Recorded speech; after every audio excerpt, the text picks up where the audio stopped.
Let's head back to Twickenham, shall we? England have named their 33-man squad for the Rugby World Cup this morning. It doesn't include the Exeter back Henry Slade. Here's head coach Steve Borthwick explaining that decision. Steve, one of the biggest names to miss out is Henry Slade. A lot of focus on that decision. How difficult was it for you? How did you come to the decision and how did he react? So, there's been a number of difficult decisions as you have to take the squad down to 33 players, and we have a lot of talented players to select from. So by that nature is that quality players miss out on the 33. Henry's been excellent throughout the training camp. He clearly disappointed, but the message to the players that have not been selected is that be ready to come into this squad. We know that there will be changes. The past World Cups show us that there's bumps and bruises, and there has to be some change within the players. I think the average is nearly 2 players a squad over the last number of tournaments. So what I've asked every player who's not been selected who's been in our training camps is be ready to go. And on Henry, what did you say to him? What more could he have done, or what were the reasons why he's not in? Yeah, well, clearly, in each of the conversations I have with each of those players, I have a personal conversation and I give them share my thoughts on the decision-making process. Now, there are good players competing for each of these positions, and as I said earlier, and I've said this many times, I've decided that we'll have 3 players in key positions in the front row, scrum half, fly half, for the obvious reasons. What that means is that in other areas of the team, you need to have positional flexibility. You need to make some compromises. That's always the balance you have to do in this selection process. How did he take it? And does he still have a future with England? I think the Henry, along with all the players that were not selected within the squad that I spoke to, disappointed. Clearly, they all want to represent their country, they want to represent England, and they've all worked incredibly hard to be part of this squad. I'd also say that each one of them, I know, is going to be ready to go should that call come and we require them out in France.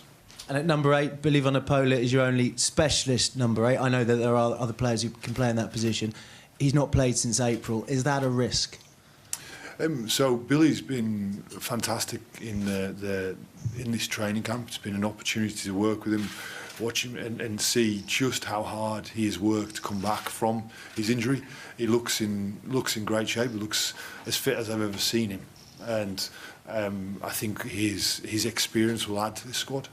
You haven't picked him in a team to this day. What's changed? Is it the fitness, or has there been a change in attitude? Can you put your finger on it? Well, I think there's a number of things, and one of them, as I've alluded to, has been the opportunity to work with the players over a period of time now, and an opportunity to understand more about what the squad needs. I think then clearly looking at the squad in its entirety, what do we need in terms of, as I've discussed, the level of experience we need in some key positions, the type of player we need, what does the squad need, where's the balance of the squad. All those factors come into the decision-making process. And how do you rate your chances at this World Cup? Well, I think that this group of players, if you look at it now, they've got, we average over 40 caps, we've got an average age of 26, we've got, I think there's 14, in this squad there's 14 of the 23 from the Rugby World Cup final in 2019. So we've got a group of players that are experienced, a group of players that understand. Some players have played, this will be their 4th World Cup for some of them. They understand World Cup rugby, and that's exciting because that's blended with some players that have, this will be their first tournament and are bringing that incredible talent that they bring. So our job is to harness all their strengths, put them on the pitch, and set up in a way that will ensure we can put out top quality performances. And as for us, over the next 3 weeks, the next 3 games, we'll be building towards the tournament. And for you, what constitutes success? For us, as we look at it, and I see this every day with the players. I see them in their team room playing table tennis against each other. They're desperate to win in everything they do. And what I want to see is a group of players that is really work clear on what they want to do and how we're going to play, really fit and energised towards it, and then able to bring all their strengths onto the pitch. Because if you do that, you add their competitive spirit and competitive desire into it. They're desperate to win every encounter they go into. We'll take an approach as we build through these weeks. Then we get to the tournament. We'll make sure that we focus only one game at a time through the tournament. But winning the World Cup, that's the bar, that's the absolute success? This group of players that we work with are some of the most competitive people I've ever met. They want to win everything. They want to win everything they go into. Now, what I'm going to do is, as I say, we will build through these weeks till we get to the start of the tournament. We play Argentina, September 9th, Argentina, our first game of the World Cup. That'll be our focus. We play Argentina, the next game will be our focus. That's what we will go through this tournament with. Thanks, Steve. Kevin, from your point of view, what were the key attributes you were looking for as a defensive coach when helping pick this squad? I think there are a number of them. We went through a very thorough process.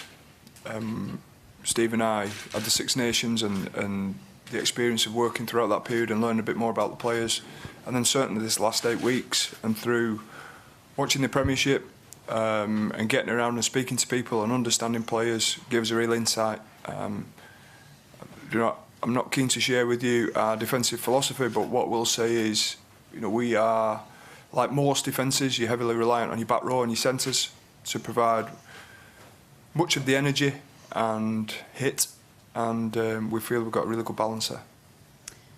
Hi Kevin, if I could just follow up that on defence for England. Can you talk us through which players you're working with as the defensive leaders and what options you'll have at the World Cup? We're working with all of them.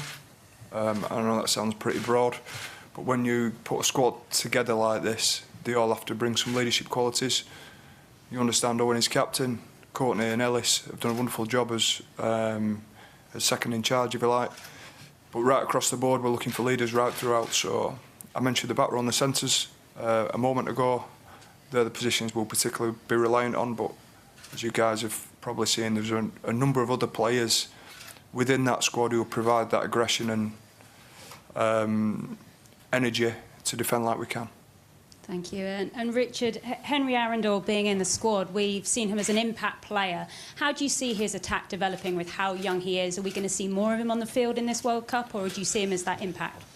Well, that's Steve's decision now, who gets selected and how many minutes they get. But on Henry, obviously incredibly talented boy, and every time he touches the ball, one of them players that there's a gasp in the stadium. So really keen to work with him to hopefully help him as much as he can, but it's our job to get him the ball in as much space as possible, because what he's got you can't teach.